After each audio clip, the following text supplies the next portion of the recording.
Un collier scintillant, une femme noire fière et un policier raciste prêt à détruire sa dignité. Jusqu'où cette injustice vous fera-t-elle trembler de rage?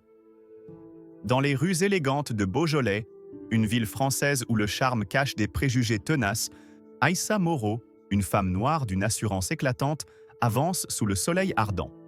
Son collier de saphir, cadeau de son mari, étincelle comme un défi à l'ordre établi.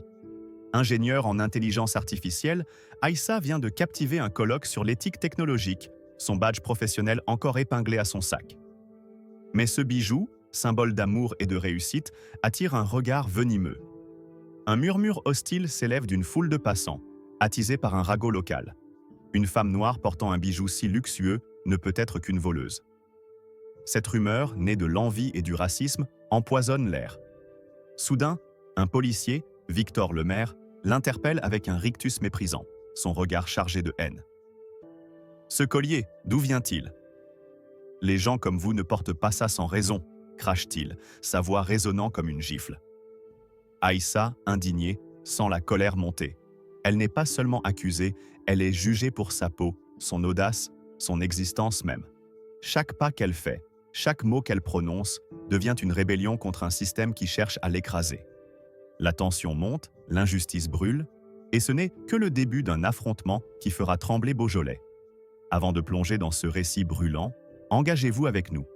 Laissez un commentaire avec le chiffre 1, abonnez-vous à la chaîne pour ne rien manquer, et si l'histoire vous secoue, partagez-la pour réveiller les consciences. Restez jusqu'à la fin. Un rebondissement explosif vous attend, prêt à bouleverser vos certitudes. Dans les rues pavées de Beaujolais, où le soleil d'été dore les façades anciennes, l'élégance d'Aïssa Moreau tranche comme une provocation. Son collier de saphir, symbole d'amour et de triomphe, scintille à son cou, mais il attire un regard empoisonné. Alors qu'elle marche, son badge de conférencière en intelligence artificielle encore épinglé à son sac, une rumeur murmure dans l'ombre. Une femme noire aussi fière, portant un bijou si précieux, ne peut être qu'une voleuse. Cette calomnie, tissée de racisme et d'envie, s'infiltre dans l'air comme une fumée toxique. Aïssa, inconsciente de ce complot naissant, sent pourtant un frisson d'alerte. Elle croise des regards fuyants, des chuchotements qui s'éteignent à son passage. Puis, surgit de nulle part, Victor Lemaire, un policier à l'uniforme impeccable mais à l'âme tachée de préjugés, s'avance vers elle. Son visage, rougeau sous un képi mal ajusté, trahit une colère ancienne, celle d'un homme qui voit dans la dignité d'Aïssa une offense personnelle. « Toi, là !» aboie-t-il, sa voix claquant comme un fouet dans l'air tiède. La foule s'arrête, les regards se tournent, et un silence oppressant s'installe. Victor, la quarantaine bien entamée, n'est pas un novice. 20 ans dans la police de Beaujolais lui ont forgé une assurance arrogante, une conviction que son insigne lui donne le droit de juger sans preuve. Pour lui, la loi n'est pas un bouclier pour protéger, mais une arme pour dominer. Ses yeux s'accrochent au collier d'Aïssa, et quelque chose en lui se crispe. Ce n'est pas seulement le bijou, c'est l'audace d'Aïssa, son port de tête altier, sa peau noire qui ose briller sous le soleil, son refus implicite de baisser les yeux devant lui. « Ce collier, d'où vient-il » demande-t-il, sa voix lourde d'accusations non dites. Aïssa, surprise mais inébranlable, répond avec une politesse tranchante. « C'est un cadeau de mon mari. » Mais Victor ricane, ses lèvres tordues par un mépris venimeux. « Un cadeau? Pour une femme comme toi? Ça sent le vol à des kilomètres. » Les mots, crachés avec une violence à peine contenue, résonnent comme une gifle dans la rue. La foule, à présent plus dense, murmure. Certains hochent la tête, complices par leur silence, d'autres détournent les yeux, mal à l'aise mais trop craintifs pour intervenir. Aïssa sent son cœur s'accélérer, non pas de peur, mais d'une rage froide, contenue. Elle connaît ce regard, cette insinuation, celle qui réduit sa vie, ses réussites, son existence même à une caricature raciste.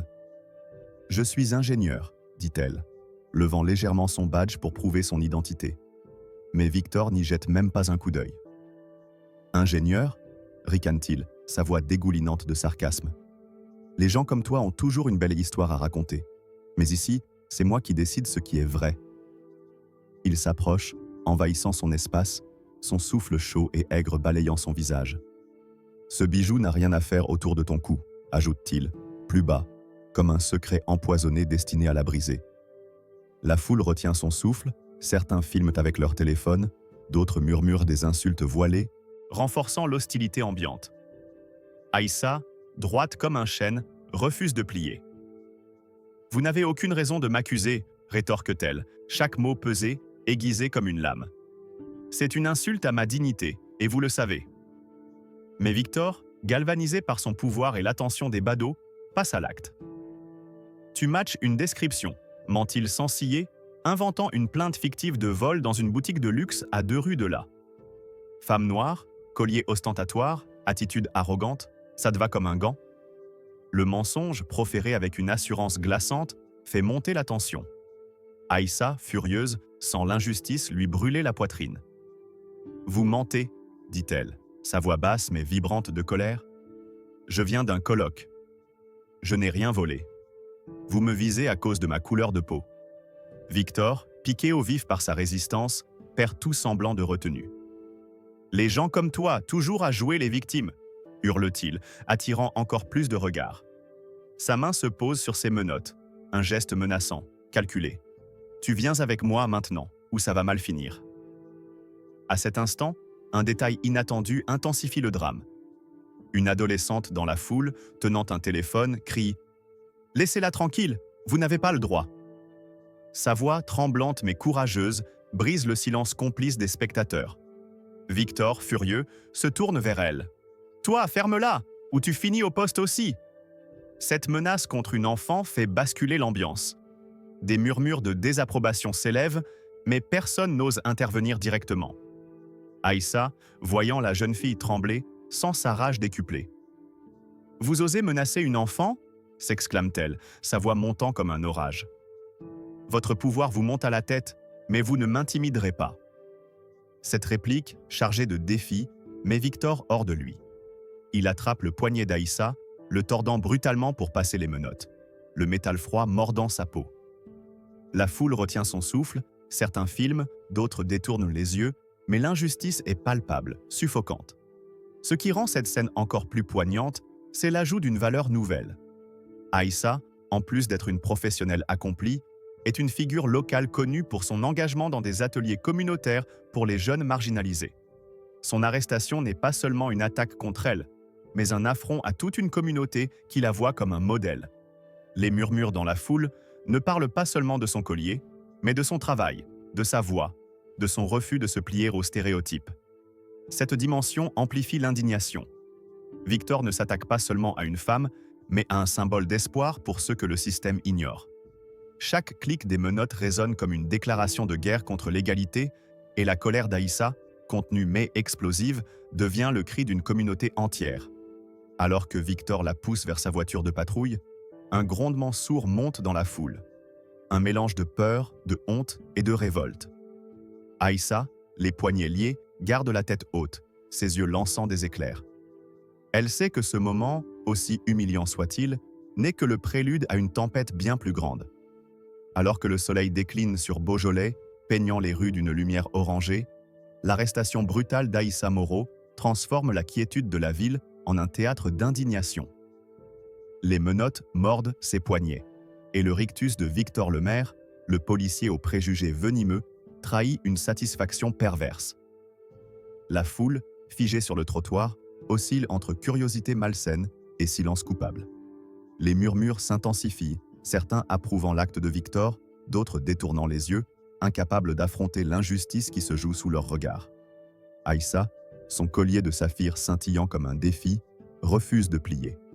Son regard, acéré, transperce Victor, mais il n'y voit qu'une provocation. « Bouge ou je te fais regretter », grogne-t-il, la poussant vers sa voiture de patrouille avec une brutalité calculée. Chaque pas d'Aïssa résonne comme une rébellion silencieuse et la tension dans l'air devient suffocante, comme si Beaujolais elle-même retenait son souffle. Victor, fort de ses 20 ans d'expérience, manie son autorité comme une arme. Pour lui, Aïssa n'est pas une femme, ni une ingénieure respectée, mais un stéréotype qu'il doit remettre à sa place. « Les gens comme toi, toujours à se croire au-dessus des lois », crache-t-il, sa voix dégoulinante de mépris raciste. Il se penche vers elle, son souffle chargé de colère. « Ce collier, tu l'as volé, avoue-le. Personne ne te l'a offert.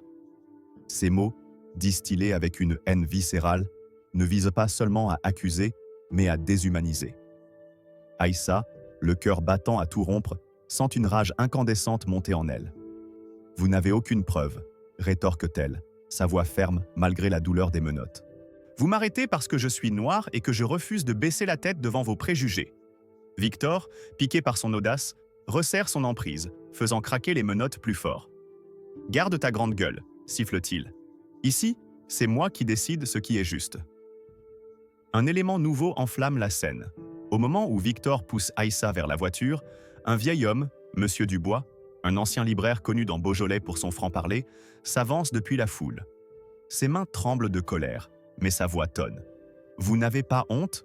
Arrêter une femme innocente pour sa couleur de peau? Victor, surpris, se retourne, son visage rougissant de fureur. Retournez chez vous, vieux fou, ou vous finirez au poste aussi, menace-t-il. Mais l'intervention de Dubois brise le silence complice de la foule.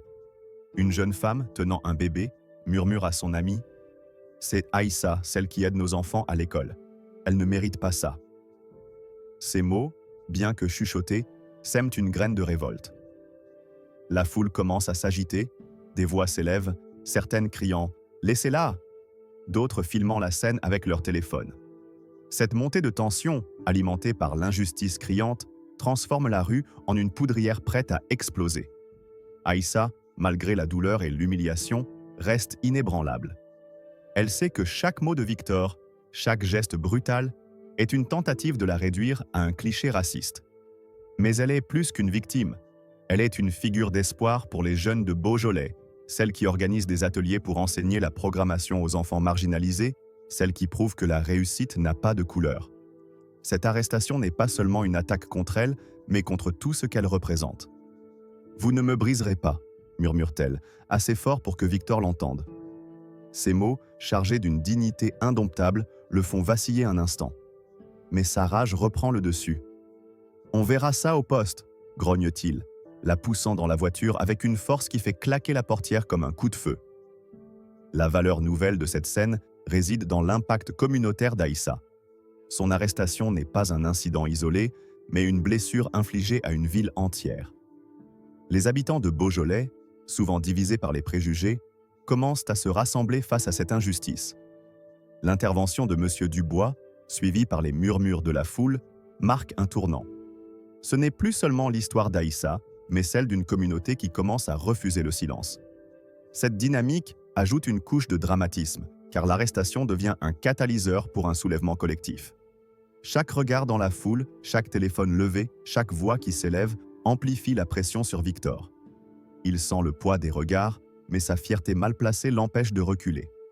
Alors que la voiture de patrouille s'éloigne, Aïssa, assise à l'arrière, garde la tête haute. Ses poignets endoloris par les menottes ne l'empêchent pas de réfléchir. Elle sait que son mari, Étienne Moreau, grand capitaine de la police de Beaujolais, a entendu chaque mot grâce à l'appel d'urgence qu'elle a discrètement déclenché. À des kilomètres de là, Étienne, en réunion avec le conseil municipal, sent son téléphone vibrer. Le son de la voix d'Aïssa, mêlé à l'arrogance raciste de Victor, fait bouillir son sang. Il abandonne tout, grimpe dans sa voiture et fonce vers le poste, les mains crispées sur le volant. Dans l'habitacle sombre de la patrouille, Aïssa murmure pour elle-même « Tu as fait une erreur, Victor, et elle te coûtera cher. » La rage qui couve en elle n'est pas seulement personnelle, c'est celle d'une femme, d'une communauté, d'une histoire trop longtemps opprimée. La voiture s'arrête au poste et Victor, ignorant le tsunami qui s'approche, traîne Aïssa à l'intérieur avec un sourire triomphant. Mais ce sourire, fragile comme du verre, est sur le point de se briser. Beaujolais, figé dans l'attente, s'apprête à être secoué par une confrontation qui changera tout.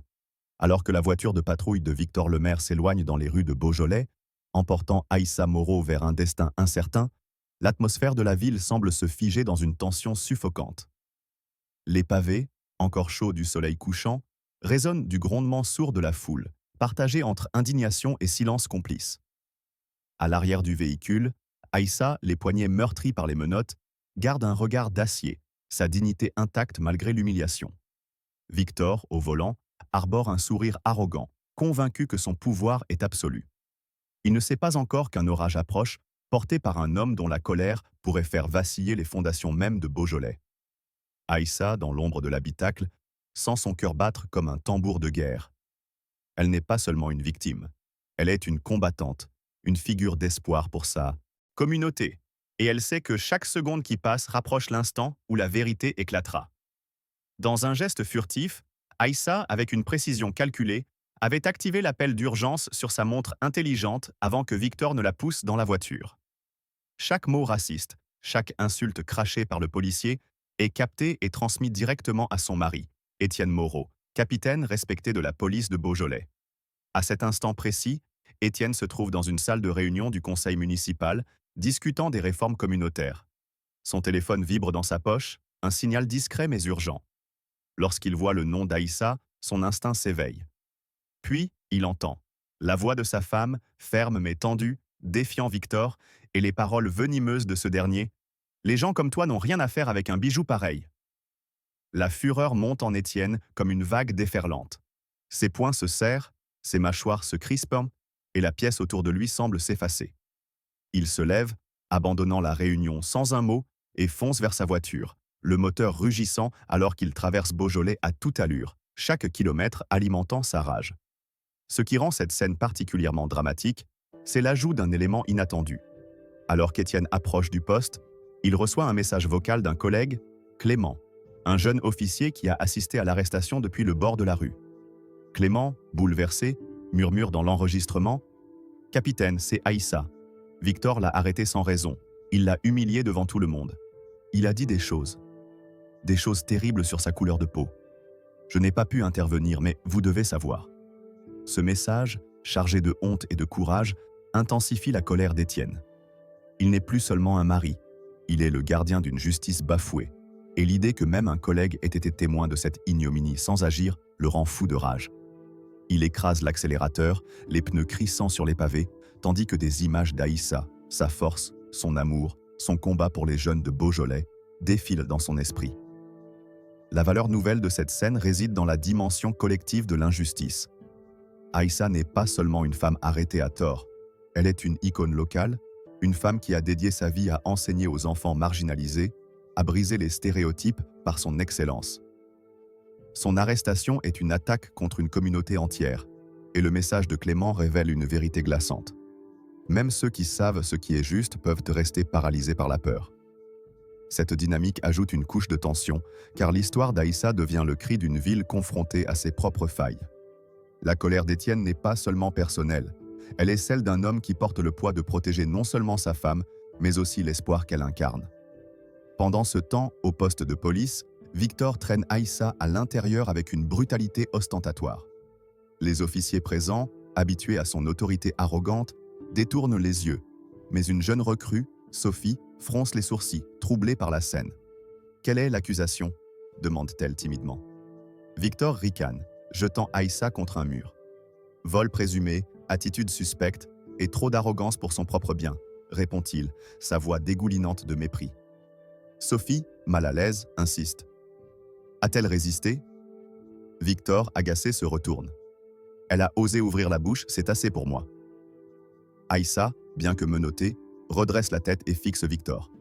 Vous savez que vous mentez, dit-elle, sa voix tranchante comme une lame. Et quelqu'un vous fera payer pour ça.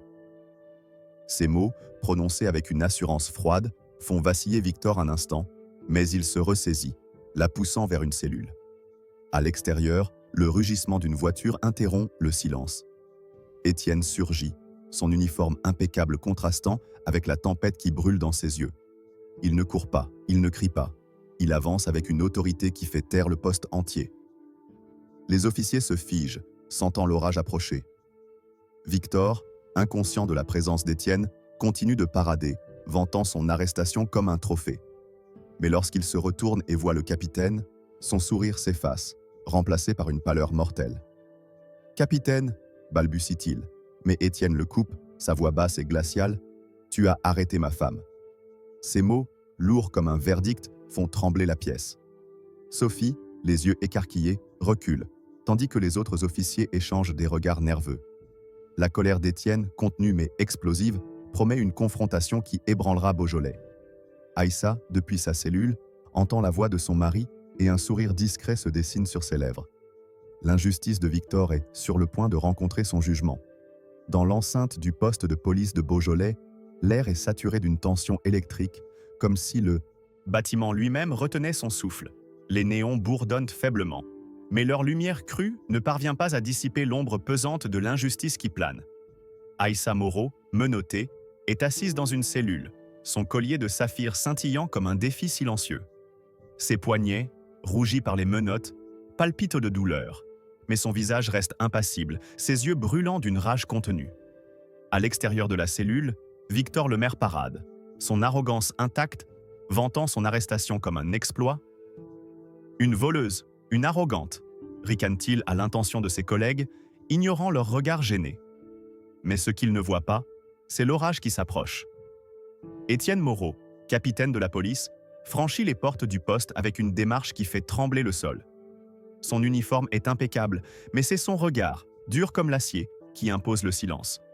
Chaque pas résonne comme un compte à rebours. Victor, inconscient du danger, continue de fanfaronner jusqu'à ce qu'il croise les yeux d'Étienne. Son sourire s'effondre, son visage blêmit, et le silence devient assourdissant. Étienne s'arrête à quelques mètres de Victor, son autorité emplissant la pièce comme une vague. « Tu as arrêté ma femme », dit-il, sa voix basse mais tranchante, chaque mot pesant comme un verdict. Les officiers autour, figés, sentent l'air s'alourdir. Sophie, la jeune recrue, baisse les yeux, tandis qu'un vétéran, Paul, murmure à son voisin « C'est fini pour le maire ». Victor, pris au dépourvu, bafouille « Capitaine, je ne savais pas ». Mais Étienne le coupe net, sa voix montant comme un grondement de tonnerre. « Tu ne savais pas? Tu n'as même pas pris la peine de vérifier. Pas de rapport de vol, pas de plainte, rien. Juste une femme noire qui osait marcher avec fierté et ça t'a suffi pour l'humilier. » Les mots d'Étienne, chargés de colère, claquent comme des coups de fouet. Il s'avance, réduisant la distance entre eux, et Victor recule instinctivement, son assurance fondant comme cire sous une flamme. « Tu as vu son badge, son identité, et tu as choisi de l'ignorer, » poursuit Étienne, sa voix vibrant d'une fureur à peine contenue. « Tu l'as arrêtée parce qu'elle ne correspondait pas à ton idée étriquée de qui mérite le respect. » Un élément dramatique nouveau surgit alors. Parmi les spectateurs, un journaliste local, Lucie Garnier, présente dans le poste pour un reportage sur les réformes policières, enregistre discrètement la scène sur son téléphone. Lucie, connue pour ses enquêtes incisives, capte chaque mot, chaque regard, et son cœur bat à l'idée de révéler cette injustice au grand jour. Elle murmure à son collègue « Ça va faire trembler Beaujolais ». Cette intervention inattendue ajoute une couche de tension. L'arrestation d'Aïssa ne restera pas confinée au mur du poste. La vidéo de Lucie, prête à être diffusée, menace de transformer cette confrontation en un scandale national. Étienne, ignorant encore cette présence, continue de fixer Victor. « Tu as menti », accuse-t-il, sa voix devenant plus froide, plus tranchante. « Tu as inventé une histoire de vol pour justifier ton racisme. Tu as sali ton insigne et tu as sali cette ville. » Victor, acculé, tente de se défendre. « Elle m'a défié, elle a refusé de répondre correctement. » Mais Étienne explose. « Défier ? Elle a affirmé ses droits, c'est une citoyenne, pas une criminelle que tu peux réduire à ta haine. » La valeur nouvelle de cette scène réside dans l'impact potentiel de la vidéo de Lucie. Elle représente une arme moderne contre l'injustice, une promesse que les abus de pouvoir ne resteront pas dans l'ombre. Cette dimension amplifie la colère collective. Aïssa n'est pas seulement la femme d'un capitaine, elle est un symbole d'espoir pour une communauté marginalisée, et son humiliation publique pourrait galvaniser un mouvement pour la justice. La présence de Lucie transforme cette confrontation en un moment charnière, où la vérité risque de devenir virale, forçant Beaujolais à affronter ses préjugés. Alors que la voix d'Étienne résonne encore, il se tourne vers Sophie, la recrue. « Toi, tu as vu ce qui s'est passé. Pourquoi n'as-tu rien dit ?» Sophie, tremblante, murmure « J'avais peur, capitaine. » Étienne hoche la tête, son regard adouci mais ferme. La peur n'excuse pas le silence. Souviens-t'en, car la prochaine fois, ce pourrait être toi qui fais la différence. Puis, il se retourne vers Victor, sa colère retrouvant toute son intensité. À partir de cet instant, tu es suspendu. Ton insigne, ton arme, ton bureau, tout est fini. Tu suivras un programme de réhabilitation sur les préjugés raciaux pendant 6 mois. Et si tu échoues, tu ne remettras jamais un pied ici. Victor, les jambes flageolantes, tente une dernière défense. Capitaine, je pensais faire mon travail. Mais Étienne le coupe, sa voix tonnant comme un jugement divin. Ton travail? Tu as abusé de ton pouvoir. Tu as pensé que ta haine était une loi, et tu as torturé une femme innocente pour son audace à exister. La scène bascule alors vers la conséquence immédiate, correspondant à l'idée 6. Les portes du poste s'ouvrent à nouveau, et un groupe de citoyens, alertés par la vidéo de Lucie qui commence à circuler sur les réseaux sociaux, se massent à l'entrée. Parmi eux, Monsieur Dubois, le libraire qui avait défié Victor dans la rue, brandit une pancarte « Justice pour Aïssa ». La foule scande, sa colère montant comme une marée. Cette manifestation spontanée, alimentée par la diffusion virale de l'incident, ajoute une tension explosive. Victor, voyant les visages furieux à travers les fenêtres, sent son monde s'effondrer.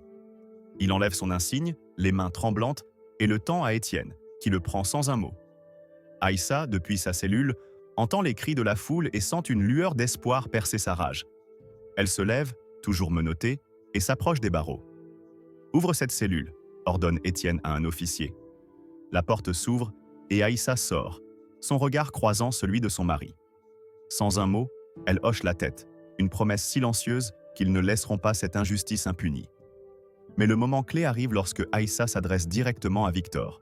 « Vous avez essayé de me briser », dit-elle, sa voix claire, résonnant dans le poste silencieux.